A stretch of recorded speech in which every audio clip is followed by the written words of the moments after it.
देश में जेन जी की चर्चा हो और राजनीति उससे दूर रहे, ऐसा भला कैसे हो सकता है। अब केंद्र सरकार भी युवाओं से सीधे कनेक्ट करने की तैयारी में है। नाम है वन डे वन यूनिवर्सिटी, यानी हर दिन एक केंद्रीय मंत्री किसी यूनिवर्सिटी पहुंचेगा, छात्रों से आमने सामने बातचीत होगी, उनकी समस्याएं सुनी जाएंगी, रोजगार, शिक्षा, स्किल्स से लेकर देश के बड़े मुद्दों पर उनकी राय जानी जाएगी। देखिए, 21वीं सदी के हिंदुस्तान में जो नौजवानों की भूमिका है उसे प्रधानमंत्री नरेंद्र मोदी जी ने बखूबी पहचाना है और यूनिवर्सिटी कैंपस भारत के भावी निर्माताओं की कर्म भूमि है। यूनिवर्सिटीज़ में जब केंद्रीय कैबिनेट के सदस्य जाएंगे और उनके साथ विचारों का आदान प्रदान होगा तो केंद्र सरकार को भी छात्रों के मन में भविष्य को लेकर के क्या योजनाएं हैं और छात्रों को भी ये पता चलेगा कि भारत सरकार उनके लिए क्या करना चाहती है। तो ये एक अच्छी कोशिश है। Yes, politics has to be done with a human touch. We have to be sensitive for every demand, every aspiration. Yes, we believe in, and Modi ji always says, we believe, मेरे 140 करोड़ परिवार. Every time he says this, he never says he is Hindu, he is Muslim. No, he says मेरे 140 करोड़ परिवार, देश के परिवार. That's how it is. And data rich for policy. Yes, the feedback which we'll give, you will give us, we'll again do a mid-course correction, tweaking, and ensure that the Gen Zs are happy, the millennials are happy, and the Gen Alpha, which is coming up now, they also are in tune with the policies of the government.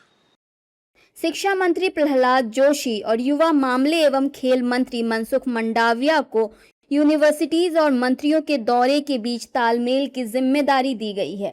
इस programme के जरिए मोदी सरकार का target जेन जी outreach programme से उन युवाओं तक पहुंचना है जो अपनी राय खुलकर रखते हैं और खुद से जुड़े तमाम मुद्दों पर सरकार से बात करना चाहते हैं।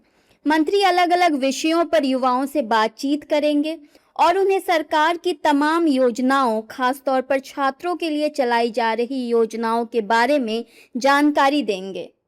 सरकार की कोशिश है कि युवाओं की नब्ज सीधे कैंपस में जाकर टटोली जाए और यही वजह है कि इस पहल को जेन जी आउटरीच के तौर पर देखा जा रहा है।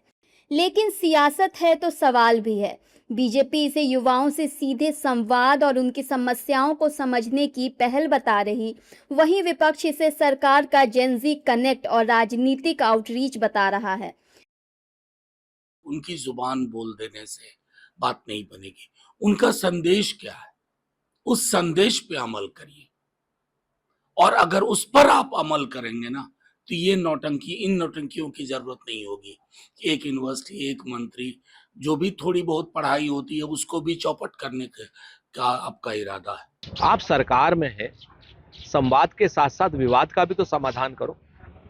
नीट की परीक्षा की लीकेज तो रुकवाओ, बिहार में बच्चों की परीक्षाएं तो कराओ, पूरे देश में जो लाखों 29 लाख के आसपास पद खाली उनको तो भरो, लड़कों को एक अच्छा माहौल तो दो, हिंदू मुसलमान तो खत्म करो, अपने आप संवाद हो जाएगा। यूनिवर्सिटीज पहुंचने से पहले ही वन डे वन यूनिवर्सिटी सियासी बहस के कैंपस में पहुंच चुका है। सवाल ये भी है कि छात्र मंत्रियों से सवाल पूछेंगे तो क्या मंत्री भी छात्रों के हर सवाल का जवाब देने के लिए तैयार होंगे? क्योंकि जेन जी वो पीढ़ी है जो सवाल सिर्फ सुनती नहीं, सवाल पूछती भी है।